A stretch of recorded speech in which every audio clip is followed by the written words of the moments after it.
Right. మనకి ఇక్కడ శక్తి అనేది రవాణా జరిగే ప్రాసెస్‌లో భాగంగా మనకి కొంతమంది శాస్త్రవేత్తలు ఏం చేశారంటే, ఈ శక్తి ఎలా రవాణా అవుతుంది ఏంటి అని చెప్పడానికి మనకి పిరమిడ్లు అని పిలుస్తూ ఈజిప్ట్‌లో ఉన్నటువంటి గిజా పిరమిడ్స్ ఉన్నాయి కదండీ! ఈ గిజా పిరమిడ్స్‌ని చూపిస్తూ మనకి ఒక శాస్త్రవేత్త చెప్పడం జరిగింది. 1929 థింక్ సో. సో, ఆయన ఎవరంటే చార్లెస్ ఎల్టన్. ఇంగ్లీష్‌లో చార్ల్స్ అంటారు. ఓకేనా? సో, చార్ల్స్ ఎల్టన్ అనే పిలుస్తున్నటువంటి శాస్త్రవేత్త ఎవరైతే ఉన్నారో, ఈయన మనకి ఆవరణ పిరమిడ్లు అని చెప్పి ఇంట్రడ్యూస్ చేశాడు. అవి ఏం చెప్తే ఒకసారి చూద్దాం. ఓకేనా? రైట్. సో, కేర్ఫుల్గా మీరు వింటే కనుక చూడండి.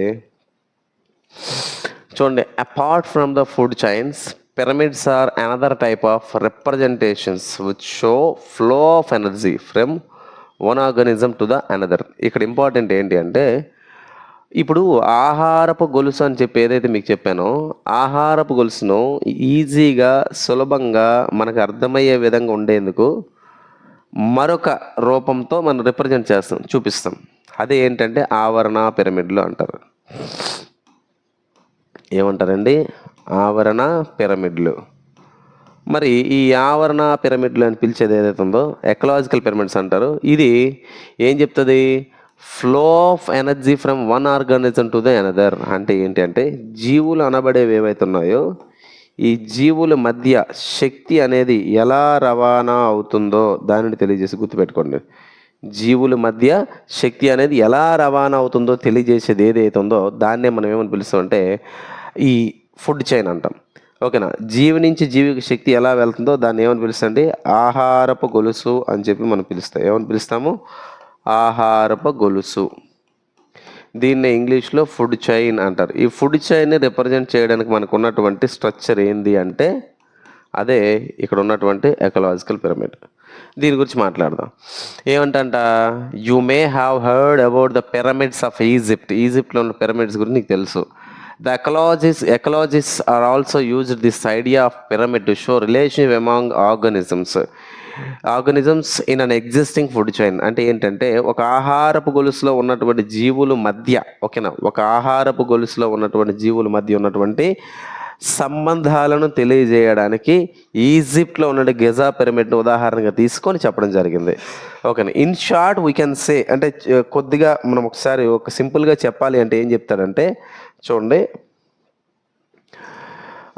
In short we can say that graphic representation of the feeding level, దాన్ని trophic level of an ecosystem by taking the shape of a pyramid is called ecological pyramid. సింపుల్గా మనం చెప్పాలి అంటే ఏం చెప్తున్నాడంటే, జీవులు ఒక జీవి ఇంకో జీవిని ఎలా ఆహారంగా తీసుకుంటున్నాయో ఇట్లన్నిటిని మెన్షన్ చేయడానికి దీన్ని తీసుకున్నాడండి. ఇప్పుడు ఒక జీవి ఇంకొక జీవినన్న, ఒక జీవి ఉన్నటువంటిది మరొక జీవి ఉన్నటువంటిది, దీన్ని ఒక్కొక్క దాన్ని ఏమని పిలుస్తారంటే ట్రాపిక్ లెవెల్ అని చెప్పి పిలుస్తారు. ఏమని పిలుస్తారు నాన్న? ట్రాపిక్ లెవెల్ అంటారు. ఇది ఒక్కొక్క ట్రాపిక్ లెవెల్, ఇదొక ట్రాపిక్ లెవెల్, ఇదొక ట్రాపిక్ లెవెల్, ఇదొక ట్రాపిక్ లెవెల్, ఇది ఒక్కొక్క ట్రాపిక్ లెవెల్ అనమాట. ఓకే, ఈ ట్రాపిక్ లెవెల్స్ని ఇండికేట్ చేస్తూ ఉన్నది ఏదంటే అదే ఎకలాజికల్ పిరమిడ్ అని చెప్పి మనం పిలుస్తారు. మరి ఎకలాజికల్ పిరమిడ్కి సంబంధించి చూడండి. ఓకేనా? చిన్న కరెక్షన్ ఇక్కడ. It was first introduced by the British ecologist. బ్రిటిష్కి చెందినటువంటి ఒక ఆవరణ శాస్త్రవేత్త ఎవరైతే ఉన్నారో ఆయన చార్లెస్ ఎల్టన్. 1927. మీకు 29 చెప్పాను, సో 27 కరెక్ట్ చేసుకోండి అమ్మా. 1927లో జీవుల మధ్య ఉన్నటువంటి ఈ సంబంధాలను తెలియజేయడం జరిగింది. నెక్స్ట్ ఏంటి? In the ecological pyramid the producers first trophic level are represented at the base. ఇది ఇంపార్టెంట్. ఆవరణ వ్యవస్థలో గుర్తుపెట్టుకోండి అమ్మా. ఆవరణ వ్యవస్థ గురించి మనం మాట్లాడుకున్నప్పుడు ఎకలాజికల్ పిరమిడ్లో ఈ బేస్ ఏదైతే ఉందో, అంటే ఈ బేస్ అంటారు దీన్ని, ఈ బేస్ ఏరియా ఏదైతే ఉందో ఈ బేస్ దగ్గర నుంచి మనకు శక్తి అనేది ఉత్పత్తి అవుతూ ఉంటుంది. సో దీన్నే మనం ఏమని పిలుస్తామంటే ఫస్ట్ ట్రాపిక్ లెవెల్ అని చెప్పి పిలుస్తారు. ఏమని పిలుస్తారండి? ఫస్ట్ ట్రాపిక్ లెవెల్ అంటారు. ఫస్ట్ ట్రాపిక్ లెవెల్ తర్వాత మనం తీసుకుంటే అదర్ సక్సెసివ్ ట్రాపిక్ లెవెల్స్, దీని తర్వాత ఉన్నటువంటి ట్రాపిక్ లెవెల్స్ ఏవైతే ఉన్నాయో అది ఒక్కొక్కటిగా తీసుకుని మొదటిది ప్రాథమిక. ఓకేనా? చూడండి, ప్రాథమిక వినియోగదారులు అంటారు. మరి వీడెవడో ప్రధాన ఉత్పన్నకారుడు. అంటే గడ్డి అనుకోండి, ఇక్కడ ఫర్ ఎగ్జాంపుల్ ఇక్కడ తీసుకునేటప్పుడు బేస్ లైన్లో ఏముంటుంది, నేలలో గడ్డి ఉంటుంది, గడ్డి మీద ఎవరు ఉంటారు, ఇన్సెక్ట్స్ ఉంటారు. సో వీడి ఎనర్జీని క్రియేట్ చేస్తాం కాబట్టి వీడిని ఉత్పన్నకారుడు అని చెప్పి పిలుస్తారు. తర్వాత ఉండేవాడిని ప్రైమరీ కన్జ్యూమర్, ప్రాథమిక వినియోగదారుడు, తర్వాత సెకండరీ కన్జ్యూమర్ అంటే ద్వితీయ వినియోగదారుడు, తర్వాత టెరిషరీ కన్జ్యూమర్ తృతీయ వినియోగదారుడు అంటారు. ఎందుకంటే ఇక్కడ పిరమిడ్ చూపిస్తుంది కదా, right. Are represented one above the other, ఒకదాని తర్వాత ఒకటి చూపిస్తుంది, with top carnivores at the tip. మరి ఈ పిరమిడ్లోని టాప్ ఉన్నటువంటి ఎవడైతే వాడి కార్నివర్స్, మాంసం గట్రా తింటూ ఉంటాడు అనమాట. ఓకేనా, మాంసం తినేవాళ్ళు. సో మాంసాహారులు అంటారు, కార్నివర్స్ ఉంటాయి. There are 3 types of pyramids. ఇది ఇంపార్టెంట్ అండి. ఈ ఆవరణ పిరమిడ్లు 3 రకాలుగా చెప్పాడు. ఒకటి ఏంటి, పిరమిడ్ ఆఫ్ బయోమాస్. ఓకేనా, బయోమాస్ అంటారు, అదేంటో చెప్తాను ఒకటి. Pyramid of biomass. తర్వాత అంటే ఇక్కడ చూడండి, ఇక్కడ బయోమాస్ అన్నాం కదండి. సో జీవుల యొక్క ద్రవ్యరాశిని తెలియజేస్తుంది. అంటే number of animals living together in a particular area. తర్వాత పిరమిడ్ ఆఫ్ నెంబర్, ఈ ఆవరణ పిరమిడ్ యొక్క సంఖ్య. తర్వాత పిరమిడ్ ఆఫ్ ఎనర్జీ, ఆవరణ పిరమిడ్ యొక్క శక్తి. ఇలా 3 రకాలుగా, అంటే 3 కలిపి ఒక దాంట్లో మెన్షన్ చేయడం అవ్వదు కాబట్టి 3 రకాలుగా చెప్పాడు అనమాట. In this chapter will try to discuss about pyramid of number, biomass, energy. దీని గురించి మనం తెలుసుకోవచ్చు అని చెప్తా ఉన్నాడు అనమాట, ఈ 3 గురించి. ఇక్కడ ఇచ్చాడు, చాలా ఇంపార్టెంట్ ఆస్పెక్ట్ అండి ఇది. A pyramid is a structure whose shape is roughly that of a pyramid in the geometric sense. జామెట్రికల్గా మనకి మ్యాథ్స్లో జామెట్రీ ఉంటుంది కదా, జామెట్రికల్గా ఒకసారి ఆలోచిస్తే ఈ పిరమిడ్ అనేది ఏదైతే ఉందో, ఓకేనా, పిరమిడ్ అనేది చూడడానికి ఒక త్రిభుజాకారంలో కనిపిస్తుంది. ఎట్లా కనిపిస్తుంది అండి, ఒక త్రిభుజాకారంలో కనిపిస్తూ ఉంటుంది. That is it's outer surfaces, దాని యొక్క బాహ్య ముఖాలను మనం చూసేటప్పుడు, తలాలను చూసినప్పుడు కానీ, ఆర్ ట్రయాంగులర్ అంటే ఒక పిరమిడ్ యొక్క బాహ్య తలాలను మనం గమనించినప్పుడు అవి ఎట్లా కనిపిస్తాయంట, ట్రయాంగులర్ త్రిభుజాకారంలో కనిపిస్తాయి. And converge to a single point, ఒక సింగిల్ పాయింట్ కలిగి ఉన్నట్టుగా మనకు కనబడతా ఉంటాయి. ఎక్కడ, టాప్లో. ఎక్కడండి, టాప్లో. The base of the pyramid can be trilateral.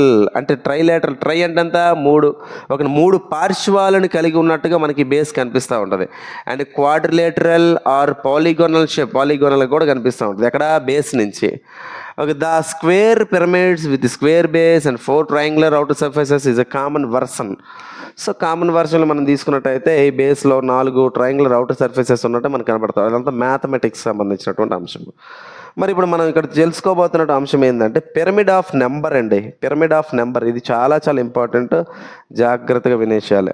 ఓకేనా, పిరమిడ్ ఆఫ్ నెంబర్ అంటే మీకు తెలుసు సంఖ్య. ఈ పిరమిడ్ ఆఫ్ నెంబర్స్ మనం తీసుకుంటే మొదటిగా ప్రొడ్యూసర్ ఉన్నాడు. అంటే వీడెవడండి, ప్రొడ్యూసర్, ఉత్పన్నకారుడు. మొదటిగా శక్తిని ఉత్పన్నకారుడుగా ఉన్నాడు, శక్తిని ఇస్తున్నవాడు. తర్వాత ప్రైమరీ కన్జ్యూమర్, ప్రాథమిక వినియోగదారుడు, వీడెవడో ద్వితీయ, వీడెవడో తృతీయ. ఇలా 3 స్టేజెస్లో మనకి కనబడతా ఉన్నారు. మరి అందులో మొదటిగా పిరమిడ్ ఆఫ్ నెంబర్ గురించి మనం మాట్లాడదాం. Pyramid of number. Biologists are not only interested in studying the food relationships which exist between living things, but also in comparing the numbers of organisms at each link in the chain. జీవశాస్త్రవేత్తలు ఏం చెప్తా ఉన్నారంటే దీనికి సంబంధించి, not only interest in studying the food relation which exist between living things. జీవశాస్త్రవేత్తలు ఎవరైతే ఉన్నారో కేవలం జీవుల మధ్య ఉన్నటువంటి ఒక సంబంధాలే కాకుండా, but also in comparing numbers of organ each link. Yes, for example అండి, ఏ అనే జీవి బీని తింటుంది, బి అనేది వచ్చేసి సిని తింటుంది, సి వచ్చేసరి డీని తింటుంది, ఇలా సి వచ్చేసరి డీని తింటుంది. అయితే ఇక్కడ మధ్యలో నెంబర్ ఉంది చూసారా, ఇక్కడ వీళ్ళ శాస్త్రవేత్తలు కేవలం జీవుల మధ్య రిలేషన్సే కాకుండా ఈ మధ్యలో ఉన్న జీవుల సంఖ్యను బట్టి కూడా వీళ్ళు అధ్యయనం చేయడం జరిగింది. Here is an example of food web to make estimates of the comparative numbers of organisms present the stage of the food chain. Here is an example, ఇక్కడ ఉదాహరణ ఇవ్వడం జరిగింది. ఆ ఫుడ్ వెబ్ అంటే ఏం చెప్పాను మీకు, అనేక రకాల ఆహారపు గొలుసులు ఏవైతే ఉన్నాయో ఆహార గొలుసుల యొక్క సమూహమే ఫుడ్ వెబ్ అని చెప్పి మనం చెప్పడం జరిగింది. ఏమని చెప్పామండి, ఫుడ్ వెబ్ అని చెప్పడం జరిగింది. ఓకేనా. సో ఫుడ్ వెబ్ అంటే ఏంటి, ఆహారపు గొలుసుల యొక్క సమూహం ఏదైతే ఉందో దాన్నే ఫుడ్ వెబ్ అని చెప్పి మనం పిలుచుకున్నాం.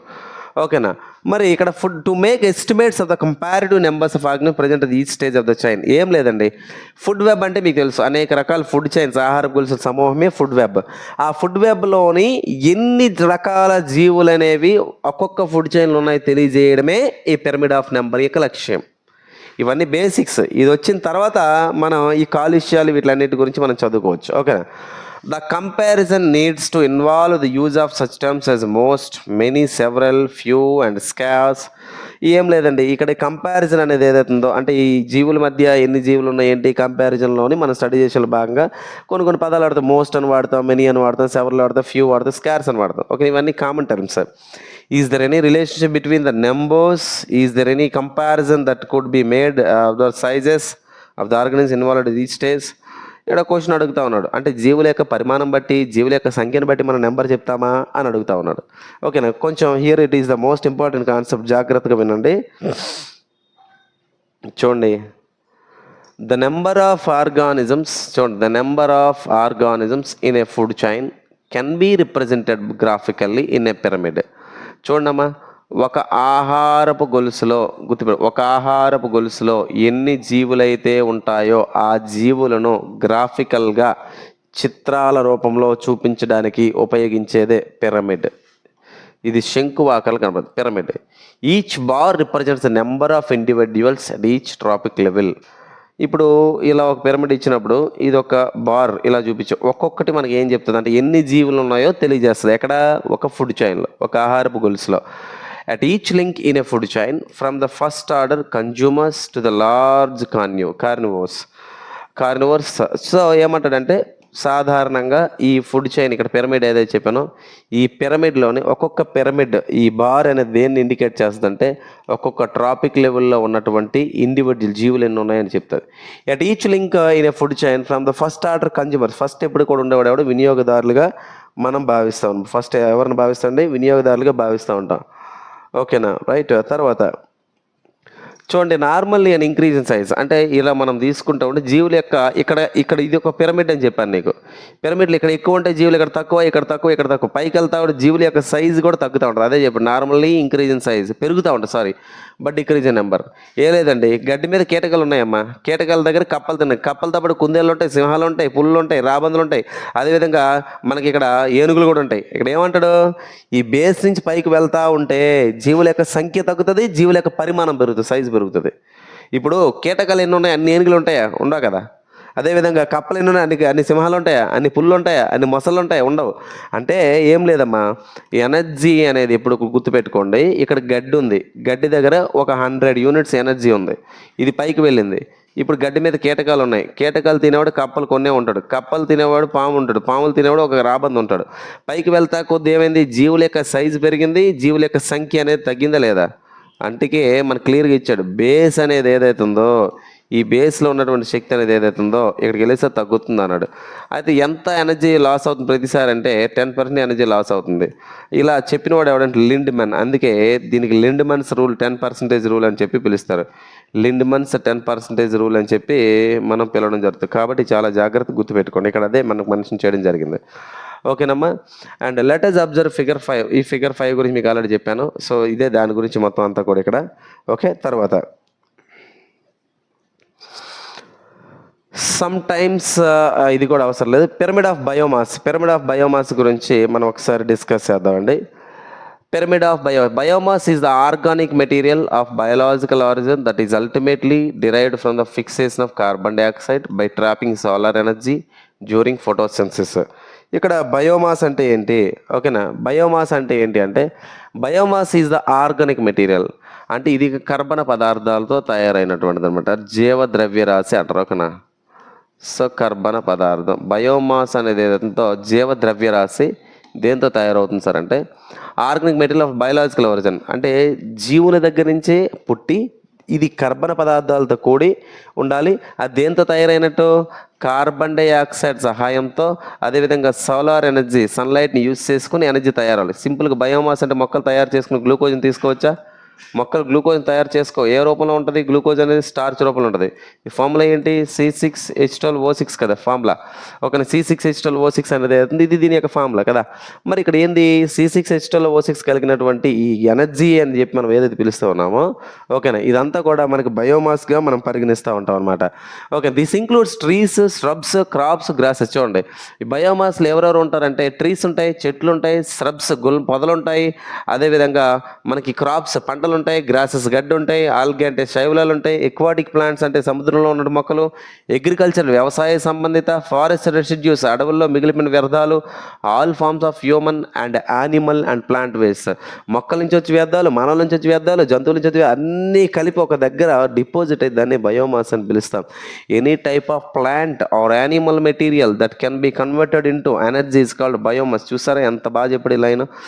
జీవద్రవ్యరాశి అంటే ఏంటి అని అంటే ఎనీ టైప్ ఆఫ్ ప్లాంట్, ఏదైనా ఒక మొక్కకు సంబంధించి కానీ ఏదైనా ఒక జంతువుకు సంబంధించినటువంటి ఏదైతే మెటీరియల్స్ ఉన్నాయో, ఇవి ఏవైతే ఉన్నాయో ప్లాంట్ మెటీరియల్, ప్లాంట్ నుంచి వచ్చినటువంటి పదార్థాలు అవనియండి, జంతువుల నుంచి పదార్థాలు అవనియండి, ఈ రెండు కూడా ఎలా తయారవ్వాలంటే శక్తిగా తయారవ్వాలి.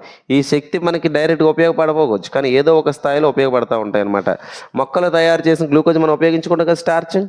యానిమల్ తయారు చేసిన యానిమల్ జంతు మాంసం మనం తింటాం కదా, అంటే ఎనర్జీ అనేది ఉన్నట్టే కదా అక్కడ. అందుకే దాన్ని జీవద్రవ్యరాశి లేదా బయోమాస్ అని చెప్పి పిలుస్తూ ఉంటారు.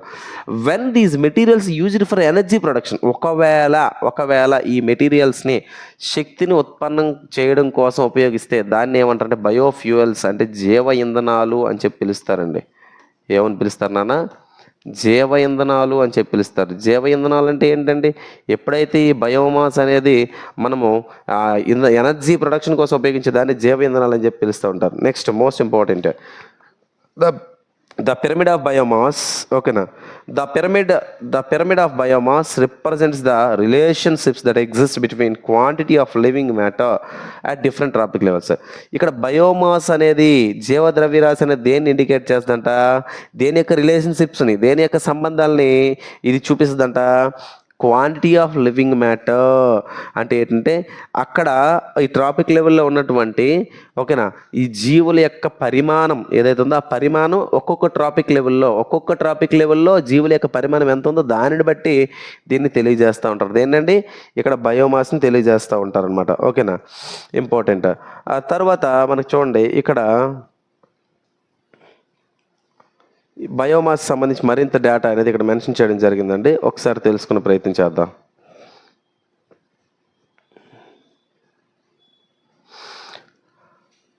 చూడండి, ట్రాపిక్ లెవెల్స్ వేరువేరుగా ఉంటుందన్న కదా. ఇన్ టెరిస్ట్రియల్ ఎకోసిస్టమ్స్, ఇది ఒకసారి చూడండి అమ్మా. ఇన్ టెరిస్ట్రియల్ ఎకోసిస్టమ్స్, టెరిస్ట్రియల్ అంటే నేల మీద ఉన్నటువంటి ఆవరణ వ్యవస్థలు ఒకసారి చూసుకుంటే the biomass progressively decreases from producers to carnivores. చూడండి అమ్మా, ఇక్కడ పెద్ద లాజిక్ ఏం లేదు. ఇక్కడ ఒక ట్రయాంగిల్ మనం తీసుకుంటే ఈ ట్రయాంగిల్లో ఇది బేస్ కదమ్మా, ఇదేంటి బేస్. ఈ బేస్లో కొంత ఎనర్జీ ఉంటుంది కదా, మీకు ఆల్రెడీ చెప్పాను కదా. పైకి వెళ్తుంటే జీవుల యొక్క సంఖ్య ఏమవుతుందన్నాను? జీవుల యొక్క సంఖ్య తగ్గుతూ ఉంటుందని చెప్పాను. జీవుల యొక్క సంఖ్య ఏమవుతుందండి? తగ్గుతూ ఉంటుందని చెప్పి మీకు చెప్పడం జరిగింది.